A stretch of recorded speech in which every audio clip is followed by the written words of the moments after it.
cos'è Nobis come azienda, come si posiziona e qual è la vostra filosofia? Il nostro prodotto si differenzia da tutti i prodotti della concorrenza in quanto è pensato e dedicato all'utilizzo del privato nell'utilizzo quotidiano della stufa.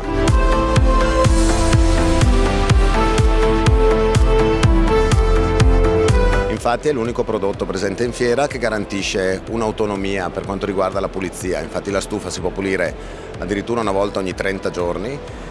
Un altro dei fattori importanti di Nobis è la silenziosità, quindi il fatto di fare una stufa estremamente silenziosa in modo che renda piacevole l'utilizzo di questo prodotto.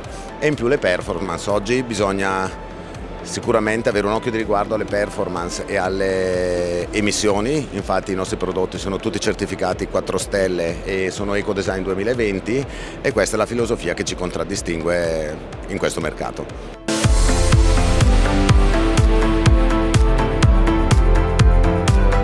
Nobis è una stufa sicura, quindi tutti parlano di sicurezza, ma per noi la sicurezza è la prima cosa, quindi abbiamo uno standard di sicurezza forse il più elevato sul mercato.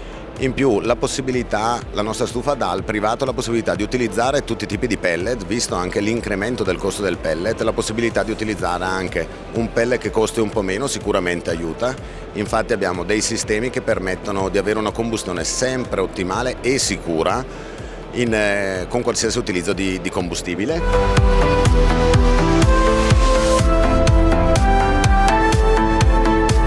In più la silenziosità, grazie alla convezione naturale e alla ventilazione, ma soprattutto alla convezione, quindi riscaldare come riscalda una stufa a legna, ma con la tecnologia e la praticità dell'utilizzo del pellet, e in più autonoma.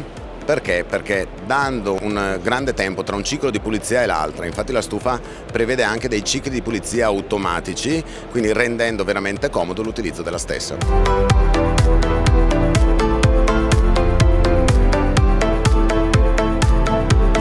Visto che voi siete coloro che hanno soddisfatto un'esigenza, quale sarà l'esigenza futura che voi riuscirete a soddisfare in questo mercato? Allora, sicuramente è di incrementare ancora la nostra gamma dei prodotti, avere delle stufe ancora più efficienti e meno inquinanti e in più di portare questa tecnologia che oggi noi presentiamo solamente su dei modelli ad aria, quindi delle stufe che possono scaldare uno o pochi più ambienti, portarlo sulle caldaie per scaldare grandi ambienti o addirittura l'intera casa. Questo è l'obiettivo che ci poniamo nei prossimi anni.